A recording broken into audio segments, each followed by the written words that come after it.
বিসমিল্লাহির রহমানির রহিম।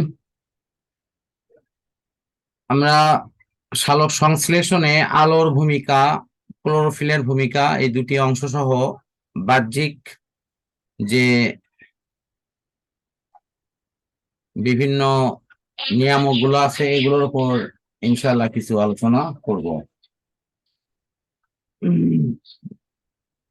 দেখো, ক্লোরোফিল আলোক সংশ্লেষণের সবচেয়ে গুরুত্বপূর্ণ একটি নিয়ামক, কারণ ক্লোরোফিলের শক্তিকে ব্যবহার করে এই উদ্ভিদ সালোক সংশ্লেষণের জন্য তারা সূর্যালোক থেকে আলোক শক্তি গ্রহণ করে। এই গ্রহণ করার পর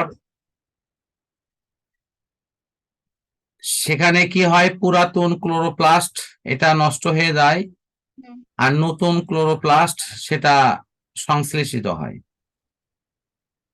আর এর ফলে আলোক শক্তি শোষণ করে তারা দ্রুত এই ক্লোরোফিল এর মাধ্যমে যে প্রয়োজনীয় যে শক্তি সেটি তারা সঞ্চয় করে এবং এর মাধ্যমেই পানির অণুকে কিন্তু তারা ভেঙে ফেলে। এখন আসো যে আলোর ভূমিকা। সালোক সংশ্লেষণে ক্লোরোফিল যে শক্তিকে ব্যবহার করে পানিকে ভাঙে সেই শক্তির নাম হলো আলো। কারণ সূর্যালোকের ক্লোরোফিল সৃষ্টিতে অংশগ্রহণ করে, সূর্যালোকের প্রভাবেই পাতার ভিতরে যে রন্ধ্র আছে বা এটাকে আমরা ছিদ্র বলি সেটা উন্মুক্ত হয় এবং তার ফলে কার্বন ডাই অক্সাইড পাতার মধ্যে প্রবেশ করে এবং সেটি খাদ্য তৈরিতে অংশগ্রহণ করে। আলো যেখানে পড়ে সেই জায়গাতে সালোক সংশ্লেষণ ক্রিয়াটি ভালো হয়, যেখানে আলো পড়ে না সেখানে কিন্তু সালোক সংশ্লেষণ ক্রিয়া কিন্তু অত ভালোভাবে হয় না। অন্যদিকে দেখো, তোমার এই যে বিভিন্ন কালারের আলো যে আছে, লাল, নীল, কমলা, বেগুনি, এই সব কালারেই কিন্তু সালোক সংশ্লেষণ ভালো হয়। যেটাতে ভালো হয় না সেরকম কালার হলো দুইটা, একটা হলো সবুজ আর একটা হলো হলুদ। এগুলো নৈবেদ থেকে কিন্তু আসে, ঠিক আছে? নৈবেদ থেকে কিন্তু এই জিনিসগুলো আসে, অবশ্যই খুব সূক্ষ্মভাবে এটা খেয়াল করতে হবে যে সবুজ আলো এবং হলুদ আলোতে সালোক সংশ্লেষণ ভালো হয় না। আলোর কালার যদি লাল হয়, নীল হয়, কমলা হয়, বেগুনি হয়, এই আলোতে কিন্তু সালোক সংশ্লেষণটা অনেক অনেক ভালো হয়, ঠিক আছে? এখন দেখো, আলোর ক্ষেত্রে একটা নির্দিষ্ট তীব্রতার কথা বলা হয়েছে, এটা সাধারণত 400 থেকে 480 ন্যানোমিটার এবং সর্বোচ্চ 680 ন্যানোমিটার পর্যন্ত যে তরঙ্গ দৈর্ঘ্যের আলো, সেটাতে সালোক সংশ্লেষণ ক্রিয়াটা সবচেয়ে ভালো হয়। এর চেয়ে কম বা বেশির ক্ষেত্রে কিন্তু এটি ভালো হয় না। এরপরে আসছে দেখো সালোক সংশ্লেষণের বাহ্যিক প্রভাবকগুলো। এটা এই বাহ্যিক প্রভাবকের মধ্যে মানে বাহিরে কি কি জিনিস, বাইরের মধ্যে আলো সম্পর্কে আমরা ইতিমধ্যেই পড়েছি। আর আছে কি দেখো, কার্বন ডাই অক্সাইড।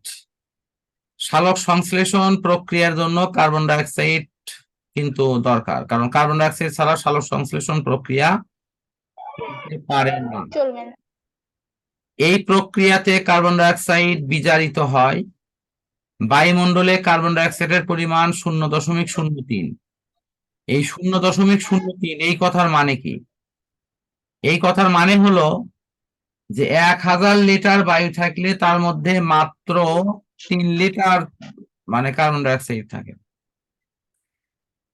আর এই স্বল্প পরিমাণ কার্বন ডাই অক্সাইড থেকে মানে বায়ুর মধ্যে যে কার্বন ডাই অক্সাইড আছে সেটি থেকে এই উদ্ভিদকে কার্বন ডাই অক্সাইড সংগ্রহ করে নিতে হয় এবং এটা অনেক জটিল প্রক্রিয়া, ঠিক আছে? এই প্রক্রিয়াতে কিন্তু উদ্ভিদকে এই কাজটা করতে হয়। এখন আবার সালোক সংশ্লেষণে যদি কার্বন ডাই অক্সাইডের পরিমাণটা খুব বেড়ে যায়, মানে এটা এত বেড়ে গেল যে দেখা গেল তাতে টিস্যুর মধ্যে অম্লত্ব বৃদ্ধি পাবে, অম্লত্ব মানে অ্যাসিডিটি ভাব বেড়ে যাবে, ফলে পত্ররন্ধ্রের মুখ কিন্তু বন্ধ হয়ে যাবে এবং সালোক সংশ্লেষণের হারটা তখন কমে যাবে। তাহলে কার্বন ডাই অক্সাইডের মূল কথাগুলো কি বলতো? 1 নম্বর হলো এটা এই সালোক সংশ্লেষণ প্রক্রিয়ার জন্য অত্যন্ত গুরুত্বপূর্ণ। বায়ুতে 0.03 ভাগ কার্বন ডাই অক্সাইড আছে, তার অর্থ হচ্ছে যে কার্বন ডাই অক্সাইডের পরিমাণটা বায়ুতে অনেক অনেক কম পরিমাণে আছে। আর এর ফলে আমাদের যে জিনিসটা মানে এখানে সমস্যা তৈরি করে তা হলো যে আমরা বায়ুতে প্রচুর পরিমাণে কার্বন ডাই অক্সাইড দিয়ে যে এই মানে সালোক সংশ্লেষণ প্রক্রিয়াটা চালাবো, সেই প্রক্রিয়াটা কিন্তু অনেক কঠিন হয়ে যায়। এখন সালোক সংশ্লেষণে যদি আমরা কার্বন ডাই অক্সাইডের পরিমাণ বৃদ্ধি করি তাহলেও কিন্তু সমস্যা তৈরি হয়। কি সমস্যা হয়? সেখানে কোষের অম্লত্ব বা অ্যাসিডিটি এটা বেড়ে যায়, সেখানেও আবার কিন্তু সালোক সংশ্লেষণের প্রক্রিয়াটা বাধাগ্রস্ত হয়। কাজে এর পরিমাণটা কমও হওয়া যাবে না, আবার বেশিও হওয়া যাবে না। ঠিক আছে, এটাই হলো এখানকার মূল আলোচনা। আমাদের জীবনযাত্রার যে কোনো জিনিসই বেশি হলেও সমস্যা, কম হলেও হ্যাঁ, আমাদের রাখতে হবে ব্যালেন্স, এটাই হলো গুরুত্বপূর্ণ। আচ্ছা, এরপর আছে তাপমাত্রা। সালোক সংশ্লেষণের ক্ষেত্রে আমরা দেখি যে তাপমাত্রা একটি প্রভাবক হিসেবে কাজ করে। প্রায় 0°C তাপমাত্রার কাছাকাছি অবস্থায় সালোক সংশ্লেষণ ক্রিয়াটা কিন্তু খুব ভালো হয় না। ঠিক আছে, কিন্তু 45 থেকে 45 বেশি হলেও আবার এই প্রক্রিয়া চলে না। তার মানে তাপমাত্রা কম হলেও চলে না, বেশি হলেও চলে না। কতর মধ্যে ভালো চলে? এটা 22 থেকে 35-এর মধ্যে সবচেয়ে ভালো চলে। কতর মধ্যে বললাম? 22 থেকে 35-এর মধ্যে এটা সবচেয়ে ভালো চলে। ঠিক আছে, আচ্ছা। তারপরে আর যেটা আছে এটা হলো তোমার দেখো যে এই সালোক সংশ্লেষণ প্রক্রিয়াটি আমাদের কাছে সবচেয়ে তাহলে ভালো চলার জন্য যে তাপমাত্রা রেঞ্জ এটা কিন্তু মনে রাখা লাগবে। 45-এর ওপর গেলে সালোক সংশ্লেষণ ক্রিয়াটা চলতে পারে না, 0°তেও সালোক সংশ্লেষণ ক্রিয়াটা চলতে পারে না। তাহলে এগুলো আমাদের মনে রাখতে হবে নৈর্ব্যক্তিকের জন্য। ঠিক আছে, পানি পানি ভেঙেই তো তোমার কি কি তৈরি হয় বলো তো? Hydrogen, oxygen. হ্যাঁ, হাইড্রোজেন আর অক্সিজেন, এই তো মনে আছে, বেশ ভালো।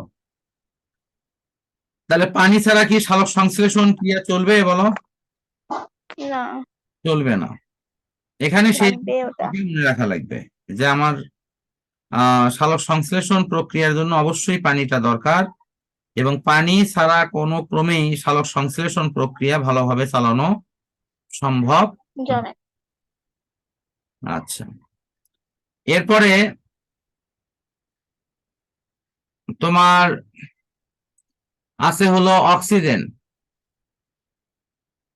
বায়ুতে যদি অক্সিজেনের পরিমাণ বেড়ে যায় তাহলে সালোক সংশ্লেষণের হার কিন্তু কমে আসে, কারণ অক্সিজেন সালোক সংশ্লেষণ প্রক্রিয়া নির্গত হয়। এখন বায়ুতে এটার পরিমাণ বৃদ্ধি পাওয়ার অর্থ কি? বৃদ্ধি পাওয়ার অর্থ হচ্ছে যে অক্সিজেনের সরবরাহ বেড়ে যাওয়া। অক্সিজেনের সরবরাহটা যখনই বাড়বে তখনই দেখা যাবে যে সালোক সংশ্লেষণ প্রক্রিয়াতে অক্সিজেন নির্গমনও কমে যাবে। তা কাজেই অক্সিজেনের ঘনত্ব বেড়ে গেলে সালোক সংশ্লেষণের হার কিন্তু কমে যায়, আবার ঘনত্ব কমে গেলে সালোক সংশ্লেষণের হার বেড়ে যায়। কিন্তু একটা জিনিস খেয়াল করো, অক্সিজেন আবার নাই এমন পরিবেশে কিন্তু সালোক সংশ্লেষণ ক্রিয়া বন্ধ হয়ে যায়। তাহলে খেয়াল করো যে যার পরিমাণ বেড়ে গেলে সালোক সংশ্লেষণ কমে যায়, তার পরিমাণ আবার কমে গেলে সালোক সংশ্লেষণ বেড়ে যায়, কিন্তু সেই অক্সিজেন যদি না থাকে তাহলে আবার সালোক সংশ্লেষণ চলে না। তা আমরা এর দ্বারা কি বুঝলাম? এর দ্বারা এটাই বুঝলাম যে সালোক সংশ্লেষণ প্রক্রিয়ার জন্য অক্সিজেন একটা নির্দিষ্ট মাত্রায় থাকা দরকার, তার চেয়ে বেশিও না, তার চেয়ে কমন কমও না। কমন আচ্ছা, আমরা মোটামুটি শেষ পর্যায়ের দিকে চলে আসছি। খনিজ পদার্থ, বিভিন্ন খনিজ পদার্থের কথা এখানে উল্লেখ আছে, নাইট্রোজেন আর ম্যাগনেসিয়াম। লোহার কথাও বলা আছে, এর অনুপস্থিতিতে ক্লোরোফিল ভালো তৈরি হয় না, সে কারণে তখন পাতা হলুদ হয়ে যায় এবং সালোক সংশ্লেষণ ক্রিয়াটি ব্যাহত হয়। রাসায়নিক পদার্থ, বিশেষ করে বাতাসে ক্লোরোফর্ম, হাইড্রোজেন সালফাইড, মিথেন এইরকম বিষাক্ত গ্যাসগুলো যদি থাকে তাহলে সেখানে সালোক সংশ্লেষণ ক্রিয়াটি ভালোভাবে হয় না, বা অনেক ক্ষেত্রে বা ব্যাহত হয় বা বন্ধ হয়ে যায়। আজকের আমরা শেষ পড়ায় চলে আসছি, সেটা হলো অভ্যন্তরীণ প্রভাবক সমূহ। অভ্যন্তরীণের মধ্যে আমি অলরেডি কিন্তু ক্লোরোফিল নিয়ে আলোচনা করেছি, তো পূর্বে ক্লোরোফিল নিয়ে কথা বলা হয়েছে। ক্লোরোফিলের ভূমিকাটা কি? এটা তোমার বায়ু থেকে সূর্যালোক থেকে শক্তি নিয়ে পানিকে ভেঙে ফেলে, এটা তো ক্লোরোফিলের কাজ নাকি? এখন কোন পাতায় এটার কাজটা ভালো হয়? একেবারে কচি পাতা বা বয়স্ক পাতা, এই পাতাতে ক্লোরোফিলের পরিমাণ কম থাকে, ফলে সালোক সংশ্লেষণও কম হয়। মনে থাকবে, কচি পাতা আর বুড়া পাতা, যেটা বয়স্ক পাতা, এটাতে কি সালোক সংশ্লেষণের হার কম হবে, কারণ সেখানে ক্লোরোফিল কম থাকে। এখন বয়স যখন মাঝামাঝি, অর্থাৎ বয়স বৃদ্ধির সাথে সাথে ক্লোরোপ্লাস্টের সংখ্যাও বেশি হয়, অর্থাৎ মধ্যবয়সী পাতায় বেশি পরিমাণে সালোক সংশ্লেষণ ঘটে। সে যদি পাতার সংখ্যা বেশি হয় তাহলে সালোক সংশ্লেষণে কি হবে? বেশি হবে না? বলো, এগুলোর মধ্যে কোনো কঠিন পড়া মনে হচ্ছে তোমার কাছে? না না, খালি মোটামুটি করে ঠান্ডা মাথায় কিন্তু রিডিং করলেই হয়ে যাবে এটা। আচ্ছা, তারপর ওই যে তোমাকে আমি পড়া দিলাম যে সালোক সংশ্লেষণে আলোক পর্যায়, শুধু ওইটা একটু ভালোভাবে পড়বা, কারণ ওটা কিন্তু পরীক্ষায় আসে, আলোক পর্যায় আর অন্ধকার পর্যায়। আজকে শুধু আলোক পর্যায় দিয়েছি, মনে আছে? আচ্ছা, এরপরে দেখো শর্করার পরিমাণ। সালোক সংশ্লেষণে শর্করার পরিমাণ কম হলে সেখানে সালোক সংশ্লেষণের হারটা কিন্তু বেড়ে যাবে, আর শর্করার পরিমাণ যদি বেশি হয় তাহলে সালোক সংশ্লেষণ প্রক্রিয়ার গতি কমে যাবে, এই কথা। পটাশিয়ামের অভাবে সালোক সংশ্লেষণ প্রক্রিয়াটা কমে যায়। সম্ভবত এই প্রক্রিয়ায় পটাশিয়াম অনুঘটক হিসেবে কাজ করে। অনুঘটক মানে যে সমস্ত পদার্থ ওই প্রক্রিয়াটা হতে সাহায্য করে, ঠিক আছে, সাহায্য করে, তাদেরকে বলা হয় অনুঘটক। এই যে আমরা যে বিয়ে শাদী করি, সেখানে ঘটক কাজ করে না? কি করে? ঘটক ওই কাজটা হতে সাহায্য করে। ওই ঘটকের, হ্যাঁ, এই ঘটকের চরিত্রটাই হলো এখানে রসায়নের ক্ষেত্রে হলো অনুঘটক। ইংরেজিতে নাম হলো ক্যাটালিস্ট, বাংলায় আরেকটা নাম আছে প্রভাবক। প্রভাবকের বাংলা কি? যে প্রভাব তৈরি করে, সে উভয় পক্ষকে মিলাইয়ে দেয়। বুঝতে পারছো? লাস্ট অংশ হলো এনজাইম। সালোক সংশ্লেষণে বিভিন্ন ধরনের এনজাইমের প্রয়োজন হয়। সালোক সংশ্লেষণ সংক্রান্ত এটাই শেষ পড়া, জীব জগতে সালোক সংশ্লেষণের গুরুত্ব।